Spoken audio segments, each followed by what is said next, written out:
Greetings. We are back again. And as promised, doing 2 more quick hunts. Where'd my... Oh, there she is again. Always wandering off, I tell you. Good girl, but sometimes she just tends to forget where she needs to be. That's alright. We still love her. Yes. Alright. So, this time, we will be going after one of the newer monsters, and one of my favorites, actually. We will go hunt the Labalina.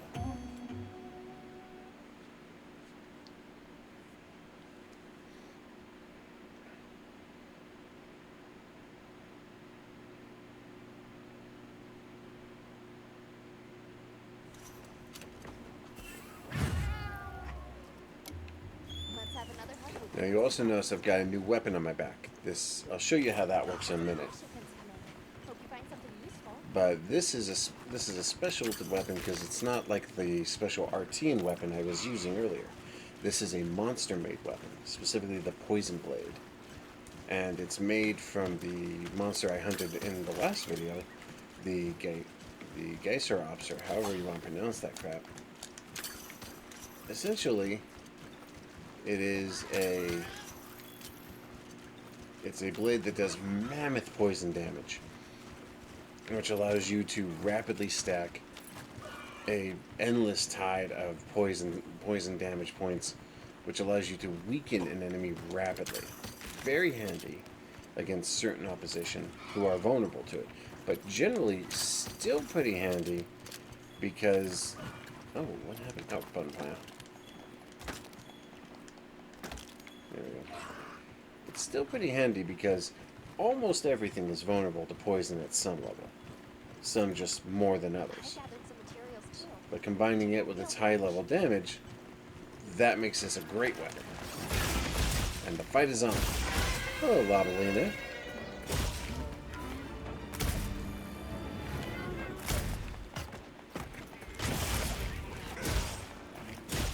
And yes, this is a giant spider enemy.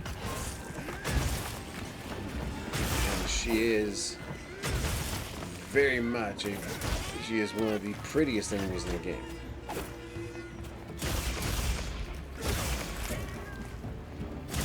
Now, as you'll notice, even when I'm not attacking her, there's damage ticking down.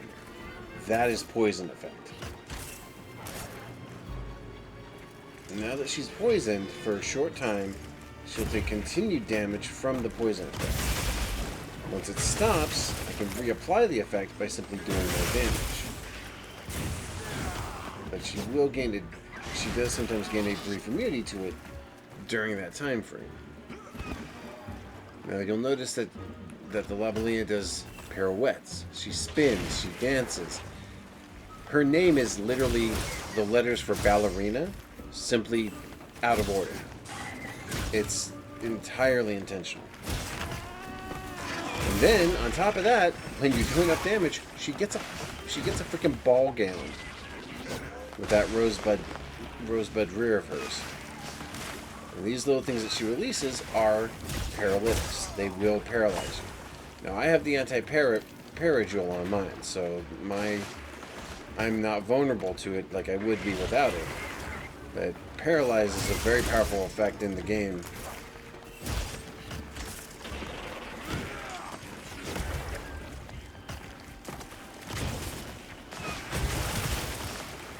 Yeah, one of the reasons why poison is so good on the charge blade is the multi-damage hits can cause enormous, like, long-term poison effect.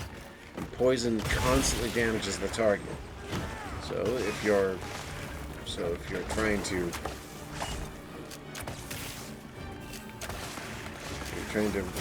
injure someone, if you're trying to injure this thing that's vulnerable, poison will constantly damage it and keep it from doing, any type of regeneration or health.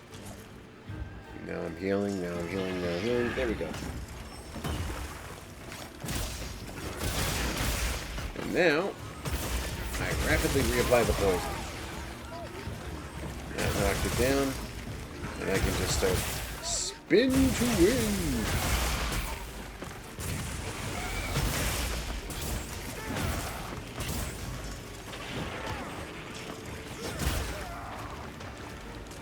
Now, despite how much it sounds like I'm getting mauled here, I'm actually not taking a whole lot of damage. Between the armor and the resistance jewels, I can basically tank most anything she throws at me. The worst part of this is just the knockdown. And if I time it right, I can turn the tide and break that rear end and actually cause her to lose one of her big weapons.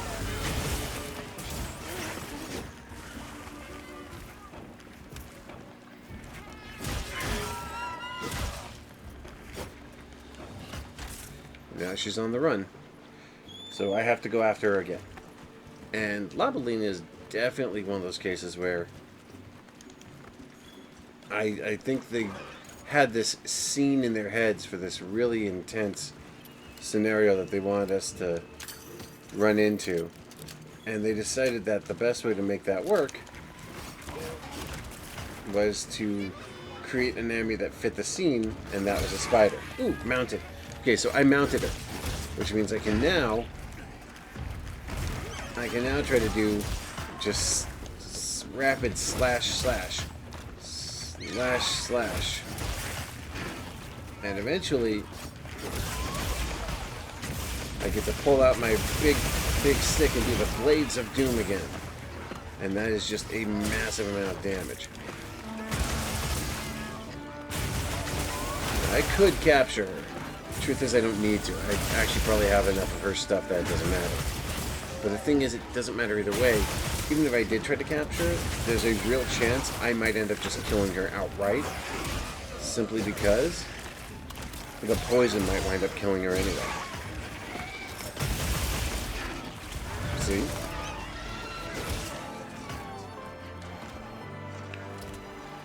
And now I carve her carcass up for my own weaponry.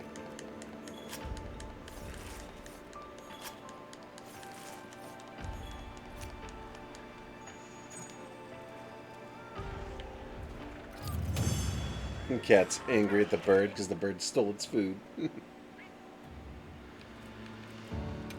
that is, all things being equal, that is more or less Monster Hunter in a nutshell. Like, all things being the same, that is this game. You pick an enemy, you fight that enemy, you beat that enemy, and you claim its parts as your prize.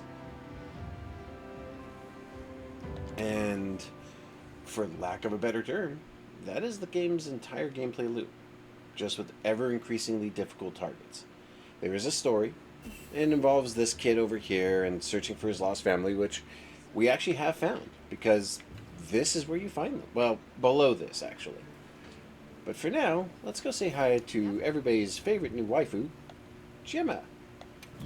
Gemma is the forge smith and armor and weapons specialist who basically builds all your gear. Aw, hi birdies. And it's funny because, like, if you just stand here and watch her, she'll actually do an entire forging routine, start to finish. It's like 20 minutes long.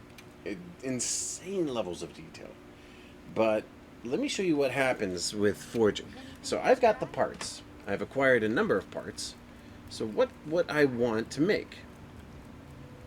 Well, I'm interested in getting the Labalina blades because I need them to compensate for my poison with paralysis. So let's have her make us a set, shall we? Ready to work. I've got the money for it, so it's not a problem there. Alrighty.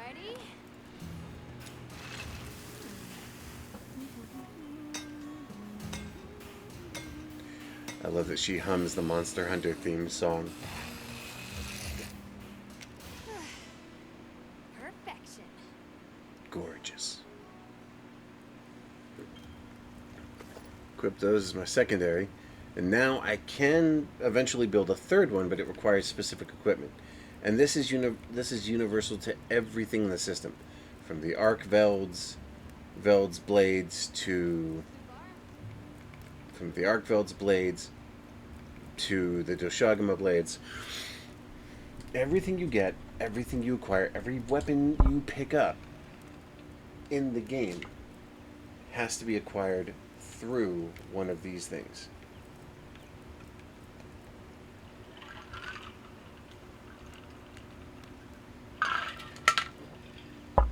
And so if you want weapons that are fire-based, you'll need these slicers, the Quattrus slicers, which I can easily get. I have the weaponry.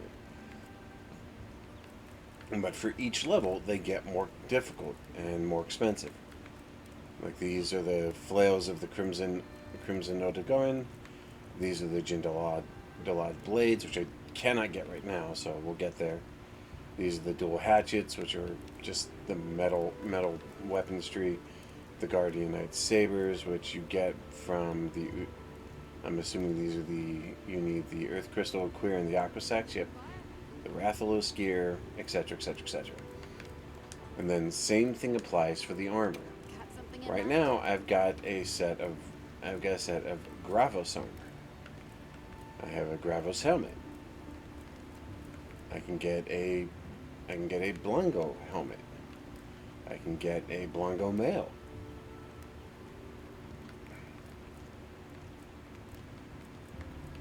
I can get the commissions gear, which is some of the best in the game. Which is very, for the record, very expensive. But check this out. I order the armor, and she gets straight to work. And the scene, no matter what you get, she's always doing the same thing. It's the same scene over and over.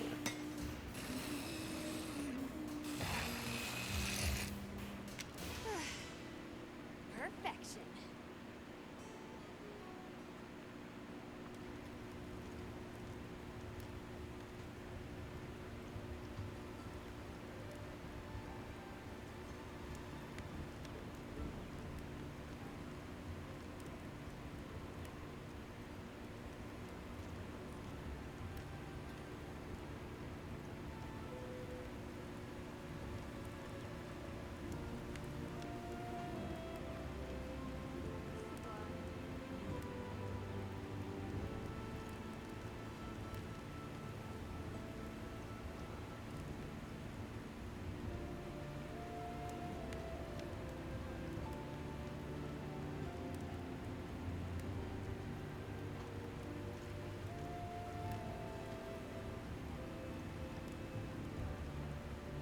There we go.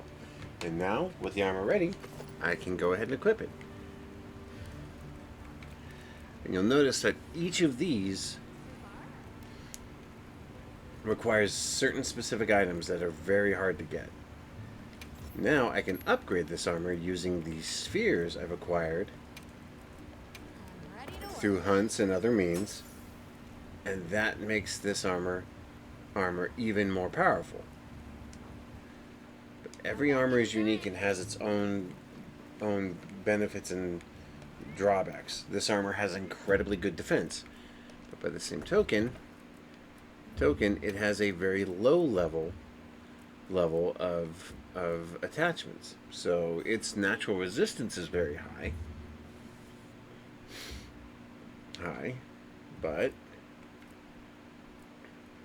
its inherent resilience to other effects is somewhat limited. So you want to put something in there that will give it a particular advantage. In this case, I think what I'll do is I will give it. I'll give it the survival jewel, and then for these, this is the paralysis thing. I will give it.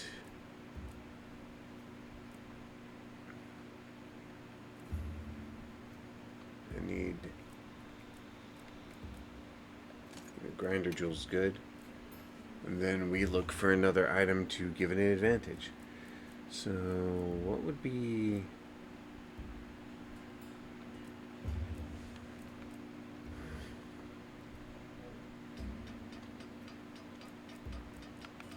See, Venom Jewel would be good for my Poison Blade, which I actually do have.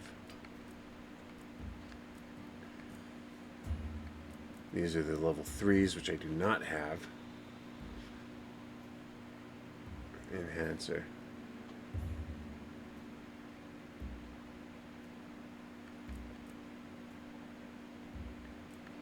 Yeah, you find something that works in this case.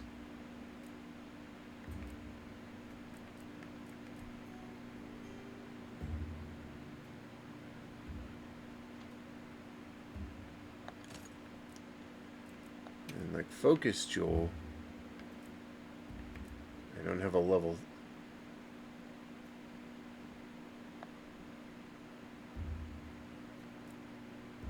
I don't have a level 3 on this one because it's only available on the other one, the Artesian Blade. And here, let me demonstrate that. The Artesian Blade has a level 3 slot on it, which means I can equip it with level 3 gear. But you'll notice what it's lacking is elemental damage. So it comes at a cost. You get certain benefits, like this thing inherently has Venom attack, focus attack, and all these things. But this other one has Dragon attack and Rapid Morph, as well as other factors. So, like, it's a trade-off. You have to pick and choose what works best for your advantages. And it can get really technical if you're not prepared.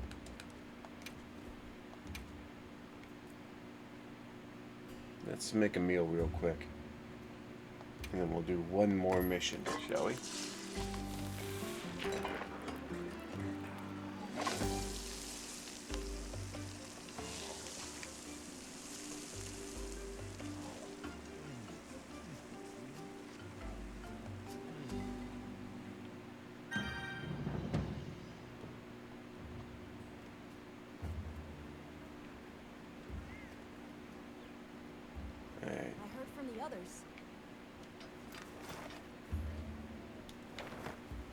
So yeah, and basically this is the game's loop in a nutshell. You go out, you fight a monster, you beat the monster, you turn around, you come back, you fight the next monster.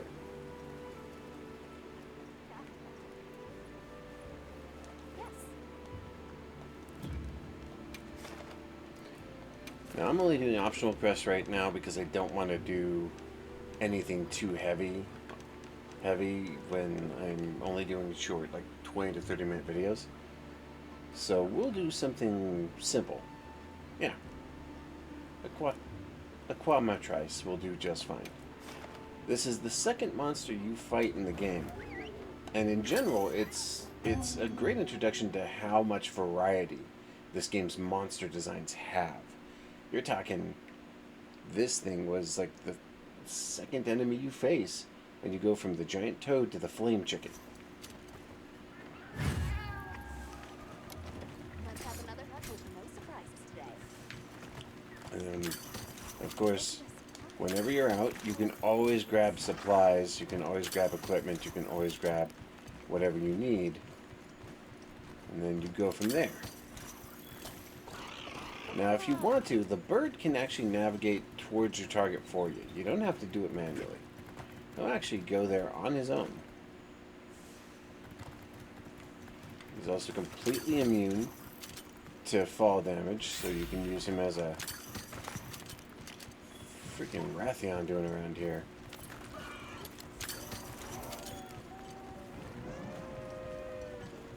Looks like someone's unhappy about you.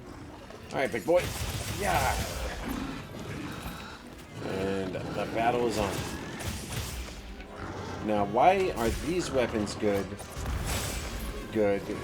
compared to the Artesian weapons? Well, both are good for different functions. What makes this weapon good is the fact that this weapon has the paralysis effect, which means if I land enough hits, the paralysis effect kicks in, and it stuns the target for an extended period. Which can be exceptionally useful.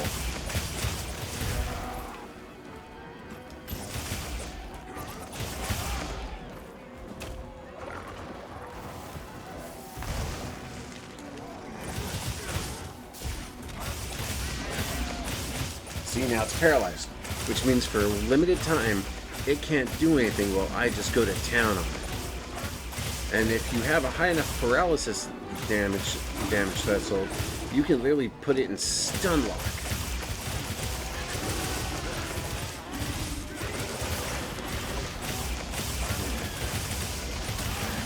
See? And now, while I'm wailing on it, my stamina drains every second. There's no stopping that tide now. So I have to do as much damage as I can while I can, and then try to open up as much injury and wounds on it as I can. And just keep going to town. And eventually, once it breaks free of the paralysis effect, it'll come back to the fight. So you gotta get back into it.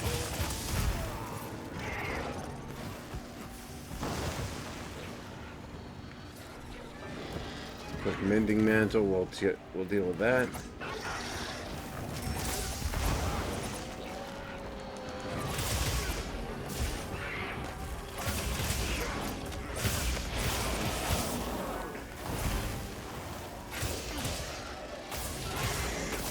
One big difference for this from, like, say, my charge blade or my poison blade is that this gives me enormous speed.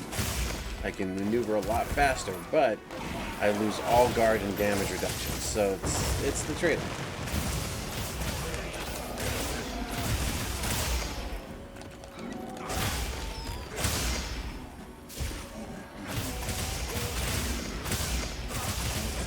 And I'm focusing on his tail because you can actually rip off the tails on these things, and it'll actually become something you can catalog on your own.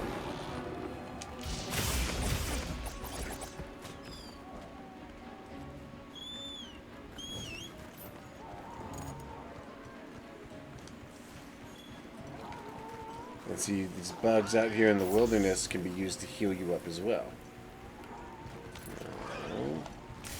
Jump.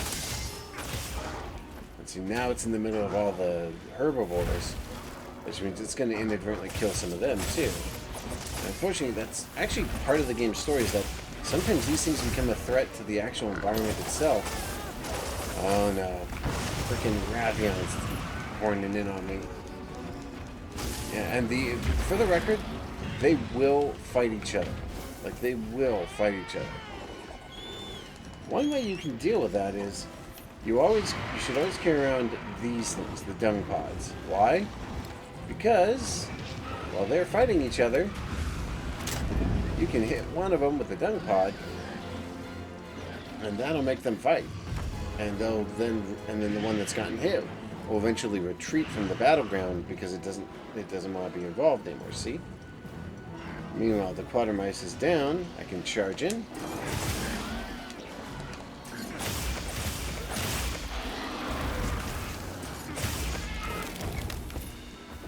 Oh, he got caught in the vine trap, which means I can go.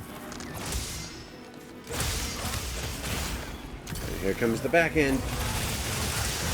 And see what I mean? When you're fighting a larger enemy with a longer body, that move does so much more damage.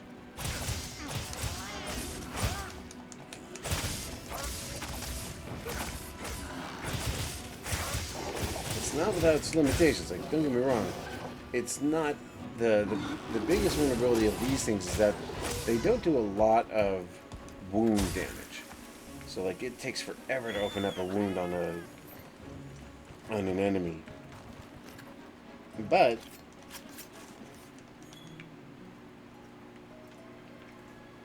oh, what are you, little guy?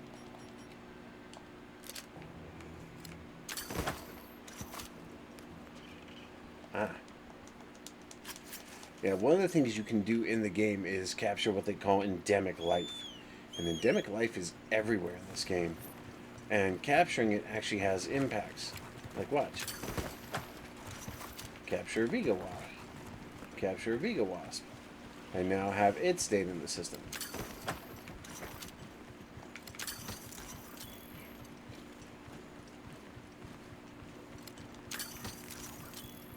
Sandpepper.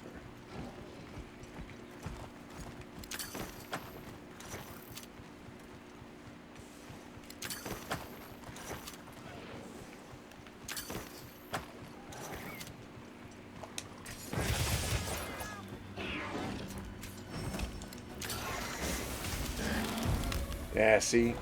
You can also use the environment as a way of bringing down your enemy. And it'll allow you to get free hits in while they're stunned or trapped. It's not a permanent thing, of course. They'll break free eventually. But while it's active, you can actually get a ton more damage into it.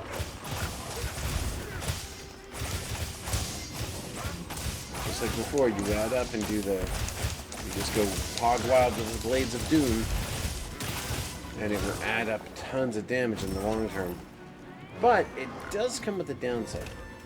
And one of those downsides being that the dual blades are great for like stacking damage and implementing things like paralysis or poison, but their individual damage is low. So it's the double-edged sword of, yes, you can be a hellacious damage dealer,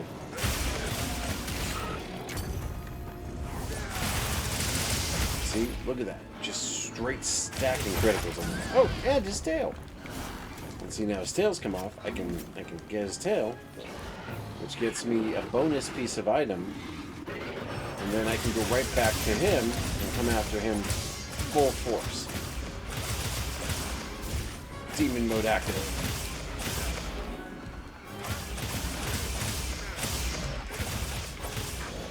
And once you're in demon mode,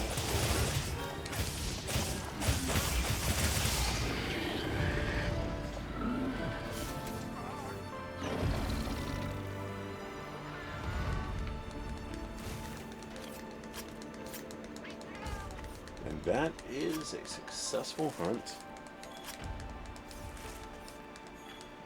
This thing's a trove of new data. Standing inside of its corpse. To be fair, monster hunters not always that big on specific realism, but it's not really needed to be. It's simply a great, immensely fun action game, and I think it does it very well.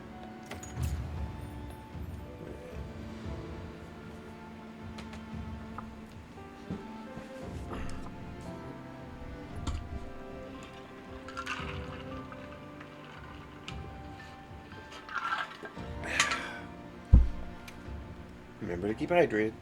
Always keep some water or something around so that if you need to, you can grab something to drink real quick. So, one last thing to show you. Every sector, every space has a special area. In this case, for this area, it's the melding pot. And the melding pot allows you to meld relics or do Wyverian melding, which allows you to create mystery orbs for weapons or armor. And the way you do it is you pick an item. We'll do an orb. And then you pick something that you wish to trade for. Usually something you have large numbers of. Like, say I have fire resist jewels. I'll trade one of them, a couple of them, a couple of thunder resists, a couple of pep jewels, one suture, one steadfast, and one deathlock, and then I meld those and they become a new item. In this case, a level 2 evasion jewel. Now, on the other hand, I can meld relics. Damaged weapon shard.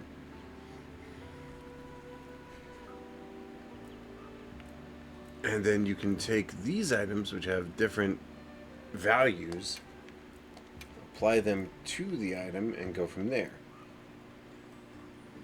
Now, I'm not going to do any of this really here because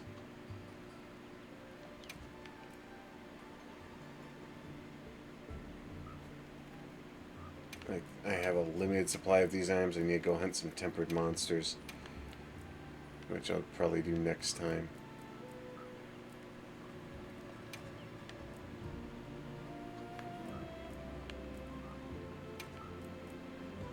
Yeah, and I can't do that right now, but basically, you fight different levels of monsters, get different parts, build better armor. You repeat and repeat and repeat until you have an impressive or powerful set, and then you go from there. And then these are the materials which they gather up slowly over time. You can trade items among others for different functions. You can trade specific items for very specific items for meals, which can be exceptionally useful. Armor spheres, of course, being one of the main things you're constantly trying to get your hands on. Colossal bone, all that stuff.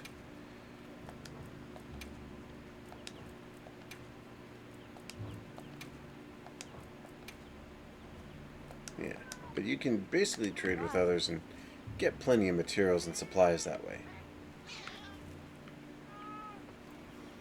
You take them to Gemma. Gemma will find what you need, and she can make Artean weapons, Artean armor.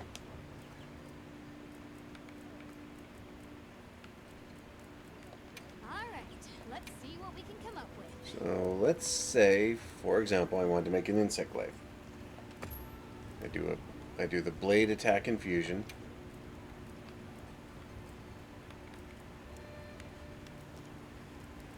Combine it with, say, a paralysis-based infusion, and then back it up lastly with a dragon-based infusion. I'm ready to work.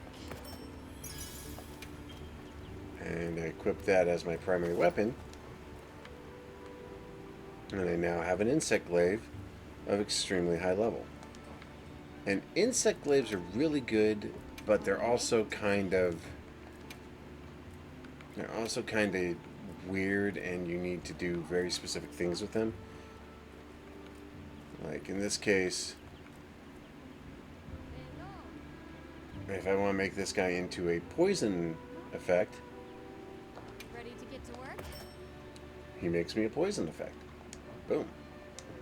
So now with this weapon, I have acrobatics, and it can be very effective. It's not my preferred weapon, though. I like it, and I'll probably use it later on, but it's not what I'm planning to wield here. So, we'll go ahead and dump our excess. Rare steak, yep. Then, last thing I'll demonstrate is the map system. When you're playing, you have the map, which is your local area. Then you have the world map, which includes all the different sectors. Here's the Ice Shard Cliffs, the Scaled Forest, the Windward Plains, the Oil Well Basin, plus training. If you go to the Windward Plains, you have the village, or the base camp, both of which are available, plus any tents and pop-up camps you've put out along the way, like the underwater vein here. You just click it, and off you go, and it takes you to wherever you want to be.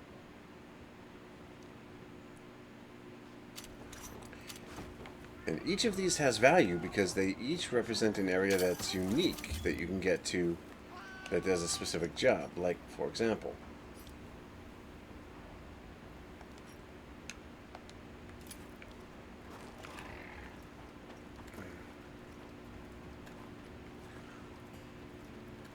underground vein is very helpful because it features an underground passageway that allows you to acquire various items that you can find.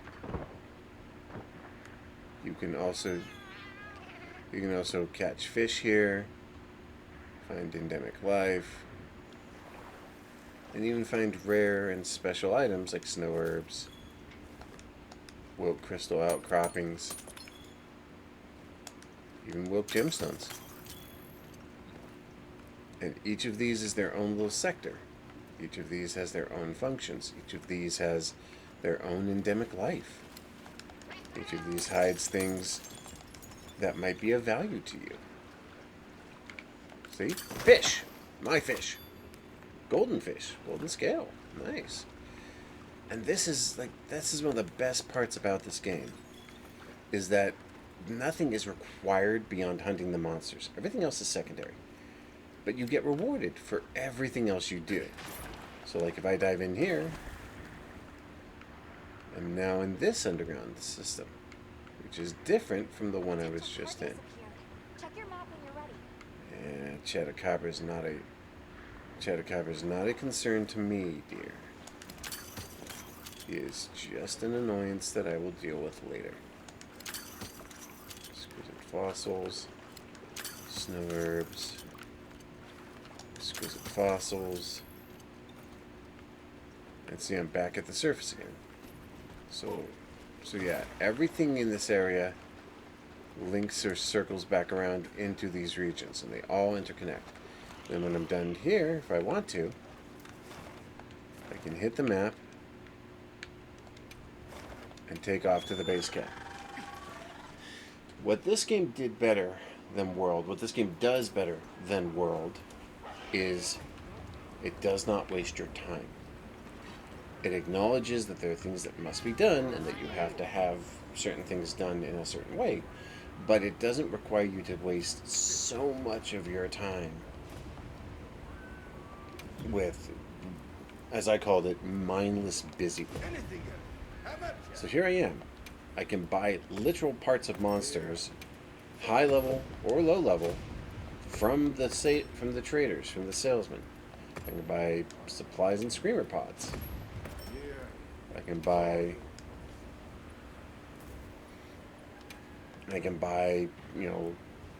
weapons from these guys.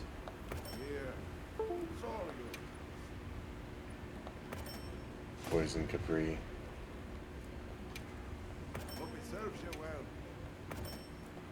And the reason all this comes through is that it allows you to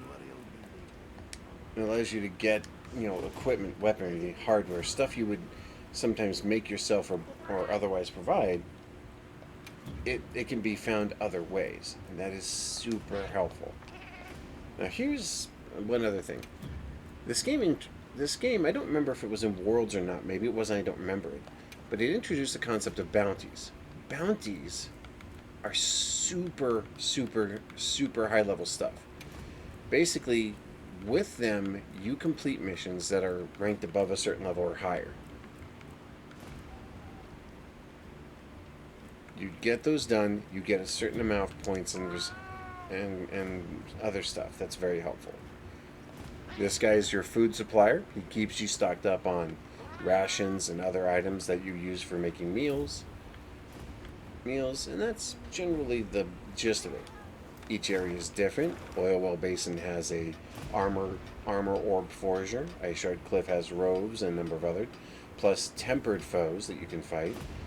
And that's really what I'll be doing next, is tempered enemies. Like, I think I'll go after a tempered Tishagama or something. But tempered enemies are the next level above. They are harder, they are more difficult, they are very powerful. So, usually fighting them is a battle of having all the right equipment and being ready to fight like your life depends on it. And believe me, it can sometimes come down to that. But anyway, we're at 35 minutes and I'm already past my expected time on this one. So let me let you all go for the day, and we will see you back here for some more Monster Hunter down the line. I'm gonna be doing a series on this because I love this game.